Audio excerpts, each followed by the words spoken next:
Hey friends, welcome back to the Happy Homestead channel. I'm Amanda, and today I'm going to show you how to make the most delicious roasted red pepper hummus. Now, if you like hummus and you've bought it in the store, you'll see and you know, right, that you can pay anywhere from $3 to $5 depending upon the size, the quality, and even the flavor, really, right? They can charge a premium for some of those other flavors when you're buying it in the store, and it's not worth it when you can do it at home, and you can do it at home so much better and absolutely more economical. So this morning, I took maybe about a cup's worth of dried chickpeas and put them in the Instant Pot. I cook my chickpeas around 20 to 22 minutes, high pressure, natural release. You can easily manually release as well, and I find that they come out really well that way. Now, if you'd rather buy canned chickpeas, you can do that too. And so my recipe here today is not going to focus as much on measurements and exact measurements within a recipe. If that's what you prefer, then I am so sorry, friends. I'm just kind of a wing it, flow as you go type of cook in the kitchen, except when it comes to baking and precise measurements with sourdough. When it comes to just cooking and creating, let your heart just go with it. And I challenge you to try that if that's not your style normally. So I've got a cup of chickpeas cooked in the Instant Pot. I've got 4 organic, gorgeous red bell peppers here that we're gonna roast. And then we're gonna put it all together and make some absolutely delicious roasted red pepper hummus. So first things first. I have all my peppers just sitting here in a glass Pyrex dish. There is nothing else in them. I haven't even cored them. Now, you could do that. I could actually take out the stem and the seeds. I'm not even gonna bother with that. I'm gonna set them on their side. My oven broiler is already on, and we're gonna go stick it in the broiler. So I'm sticking them in just like this. I'll be checking them every few minutes. I'll show you what they look like, but over time, that skin is gonna really start to blister, and it's gonna start to get a darker, even sometimes like a blackish, almost as if it's burnt color. That's what you want. And then we'll rotate it. You want that gorgeous roasted kind of charcoal-y look on all of your peppers, on all sides, all 4 or all sides of the pepper. And so we'll just take the tongs, we'll rotate them through as we go, and then I'll show you the next step.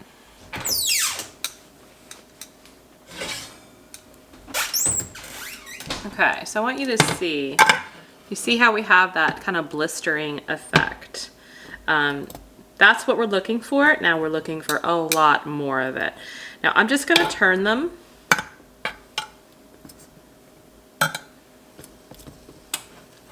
Put them back in.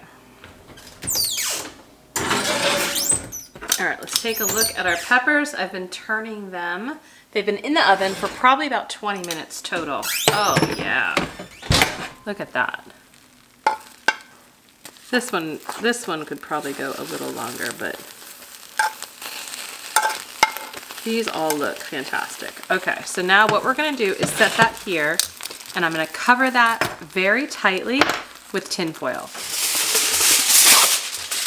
What we're doing here is blistering the skin, and then we're gonna cover it to create this really humid environment. And by doing that,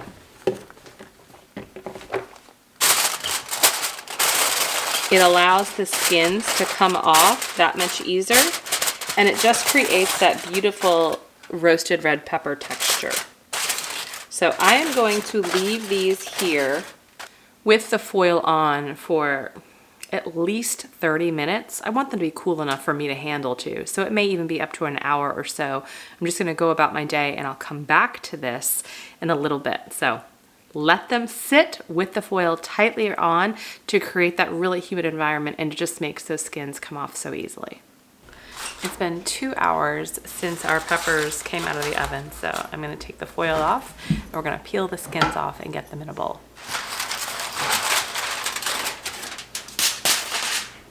They look great. So the skins should easily just come off to reveal that gorgeous roasted red pepper.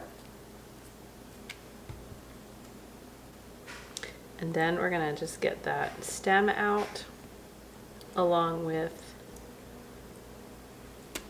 the seeds in the core. You may not get all of the seeds, but a majority of them. And look, there's one beautiful roasted red pepper. So I'm going to put that in my bowl and go to the next one. Our roasted red peppers are in the bowl. They smell so good. I am going to use these to make our hummus next. Now, if you just wanted to learn how to do this part, you can now store these in the refrigerator. I would recommend using them within 2 to 3 days. If you want to store them for longer, then you can easily vacuum seal them or put them in a freezer safe bag and save them for long term. I've done that too, and so that way you always have some roasted red peppers in your freezer to pull out for any type of dish that you're trying to make. But on to hummus we go. It's time to make our hummus. Now what I'm going to show you first is really just a really good base, a hummus base, right? And then you can take it up and make it any other flavor you'd like. Another one of our favorites is lemon, in which case after I go through the base, I would then add some really good lemon juice and lemon zest. Also, we really enjoy like an artichoke hummus, and again, I would probably take a can of artichoke hearts and throw them in as well. You can add as many different types of spices and seasonings as you'd like. Hummus, just the traditional like base of hummus, is such a wonderful canvas to create a whole new world of flavors when it comes to your hummus dips. So let's get started with our base. Every good hummus starts with chickpeas, garlic, good salt, we use Redmond real salt, olive oil, a really good olive oil, and tahini. That is the base. Now when I make my hummus, I always put my garlic in first, the food processor, because then it really just helps get it finely minced together before I start throwing everything else in.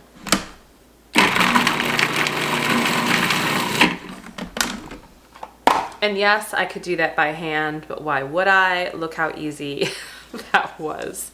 All right, I'm gonna put my cooked chickpeas in. Again, I cooked about a cup worth of dried chickpeas in the Instant Pot. You could easily just throw in 1 can. We're going to add in some olive oil here. Now, my olive oil has been sitting in the refrigerator because this was used with some roasted tomatoes, and I did not want to throw the oil away. So you can easily just drizzle in olive oil. I wanted to explain this, why it looks this way. Just gonna throw a little bit in to start. And then our tahini. Not all tahini is created equal. This is the tahini I'm using. You want to try to get a really good quality raw tahini. And tahini is made from ground sesame seeds. Now, if there is someone in your life with a sesame allergy or in your home, then obviously you're not going to use tahini. And you could probably try sun butter instead. I know that's just a great alternative anyway for nut butters. So you could always try that also.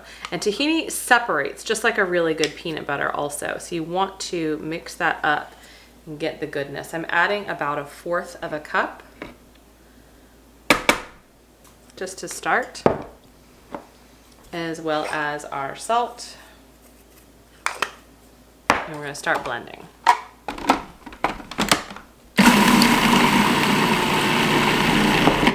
So you can see it's kind of clumped up a little bit, right? It hasn't fully incorporated.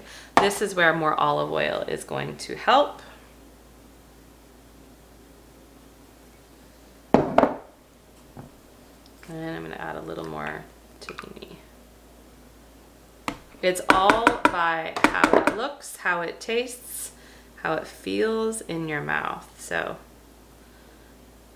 make those decisions as you go, and don't be afraid. Just experiment. You can't mess this up.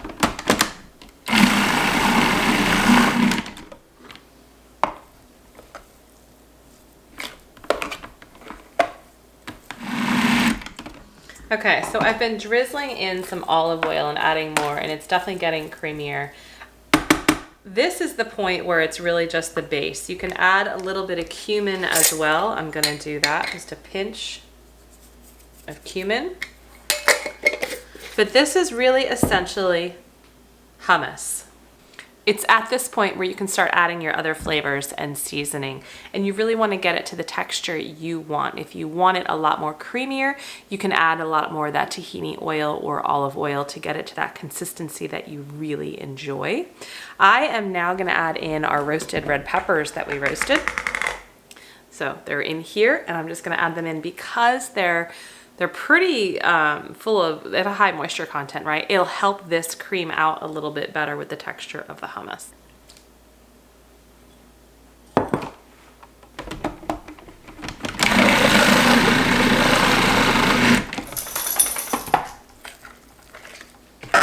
It's got this pink hue, doesn't it?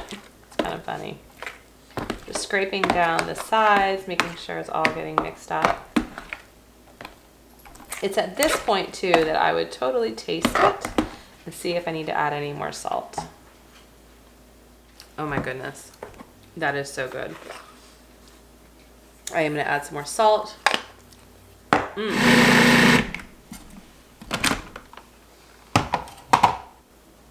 just gonna put it right back in this container where the peppers were.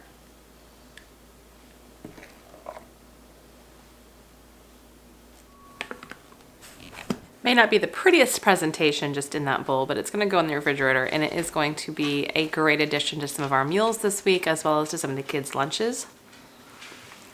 Is it wrong to have hummus for breakfast? This is so good. Experiment with the flavors, experiment with maybe something new to you, or think about what kind of flavors you really love and try to make that. You can also make chocolate hummus, by the way. I've never done it, but what I would do is do the base and not add the cumin, but I would add then some honey and then some cocoa powder. And that's a really good way to give a dessert to your children while getting some really good healthy fats and protein in them too. So experiment and have fun. Thanks for joining me today on learning how to roast your own red peppers and make some hummus. I will see you next time. Stay healthy, stay well. Bye-bye.